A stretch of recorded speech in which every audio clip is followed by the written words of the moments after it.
Salut à tous, merci à ceux qui me suivent. Aujourd'hui, je vais vous montrer un petit peu l'avancement de la batterie dans l'intégration de mon système de panneaux solaires. Je vais vous montrer un peu plus les points sur l'assemblage et sur le circuit de protection que j'utilise. Alors voilà l'installation off-grid au complet. Alors j'ai mes panneaux qui arrivent sur la droite dans la goulotte. J'ai un sectionneur DC pour déconnecter les panneaux en cas d'intervention sur la partie en aval.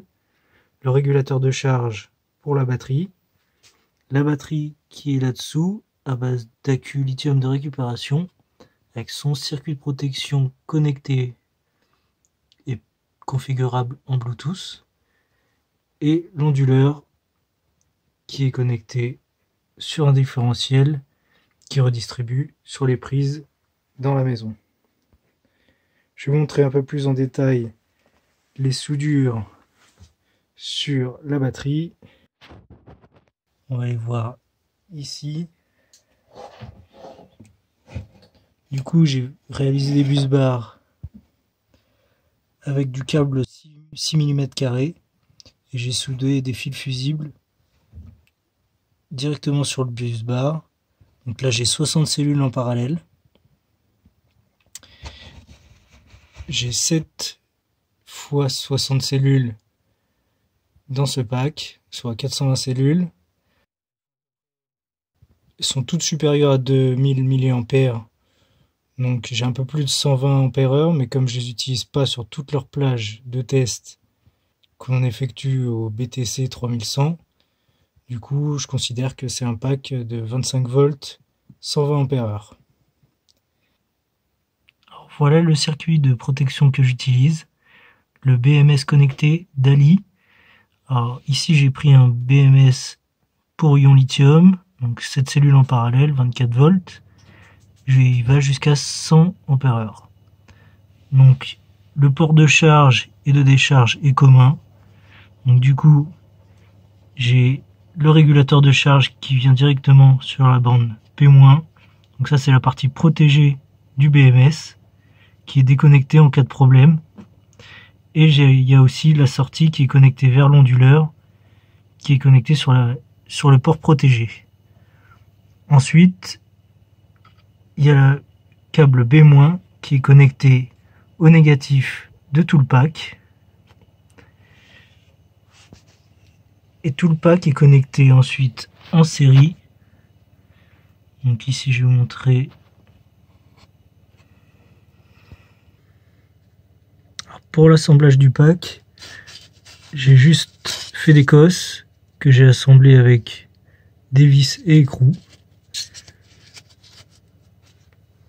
Et le circuit de protection, lui, est relié à chaque cellule, donc du moins de la batterie à la cellule suivante, et ainsi de suite pour surveiller chaque tension de cellule et aussi équilibrer si besoin.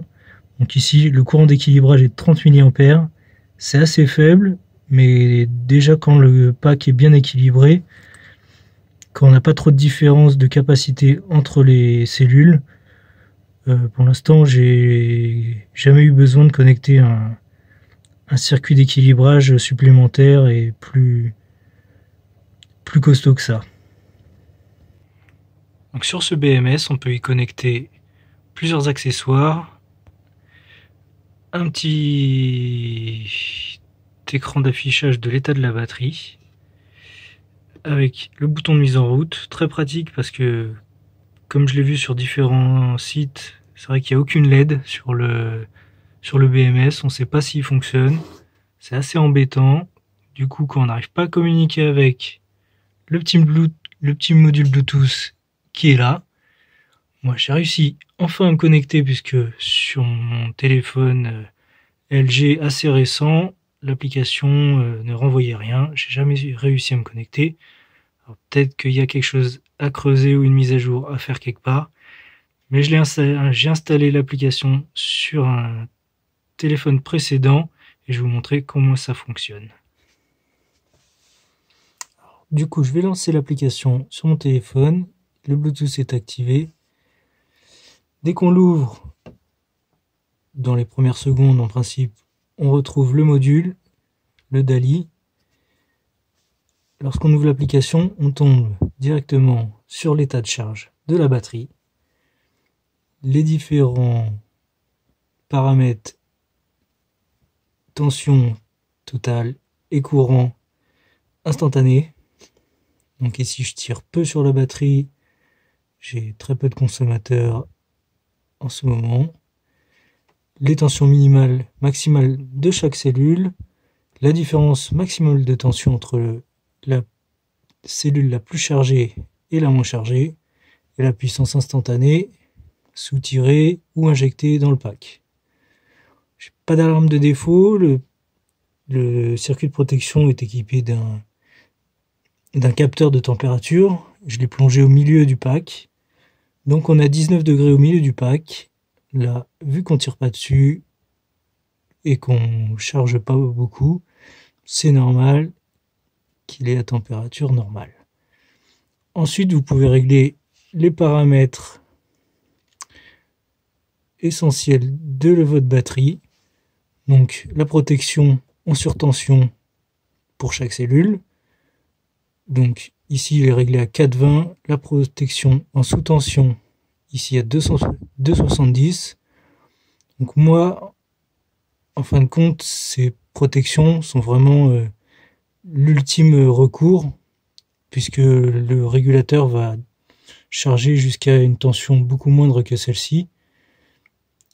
Et donc c'est vraiment en cas de dysfonctionnement des autres parties de l'installation que le BMS va se protéger. Dans l'idéal, j'aimerais qu'il ne coupe jamais la batterie en situation normale, même de surcharge ou de décharge, puisqu'ils sont régulés par le régulateur en charge et coupés, et la charge est coupée par l'onduleur en décharge. Donc moi du coup, en charge par le régulateur, je serais plutôt à 4,10 par cellule et en décharge à 3,10. Donc ici on a les protections de surtension totale ou de sous-tension totale. Protection en surintensité aussi. Et vous avez différents paramètres qui sont paramétrables. Il suffit de rentrer la valeur à droite. Donc ici on peut rajouter 2,90 si on préfère augmenter cette valeur. Donc là en mode affichage on voit pas grand chose. Et ici on appuie sur la mise à jour. Alors du coup il y a un mot de passe. Je pense qu'il y a des petites différences quand on est en mode paysage ou pas. Et c'est vrai que ce mot de passe, il est assez simple, mais il faut le trouver. C'est 1, 2, 3, 4, 5, 6. Voilà, là vous avez d'autres caractéristiques, le type de cellule. Ici on peut indiquer la capacité nominale, puisque en calculant l'état de charge de la batterie, il va utiliser le courant injecté et déchargé pour mesurer au mieux la capacité réelle de la batterie. Donc il y a un temps de mise en veille aussi, puisqu'il va s'éteindre lorsqu'il n'est pas en charge. Donc on ne va pas accéder au Bluetooth. Et l'état de la batterie, ici par le petit écran d'état de charge, va se mettre en veille. Donc après on peut très bien augmenter pour passer toute la nuit et pouvoir surveiller quand bon nous semble l'état de la batterie. Voilà les différents réglages qu'on peut effectuer sur ce BMS. Donc vous avez différents menus et la protection température haute et basse, configurable aussi.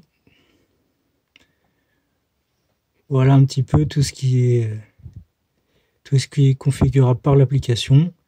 Et ce qui m'intéressait moi surtout, c'est d'avoir un monitoring de l'état de la batterie plutôt que d'aller dans mon garage mesurer la tension. Voilà, c'est bien pratique. Ça permet de connaître l'état de charge de notre système qui est complètement déconnecté au réseau. Voilà, j'espère que vous en avez appris un peu plus. Et si vous avez des questions, que je rentre un peu plus dans les détails sur certaines parties, n'hésitez pas dans les commentaires. Merci de me suivre et abonnez-vous si c'est pas le cas. À la prochaine.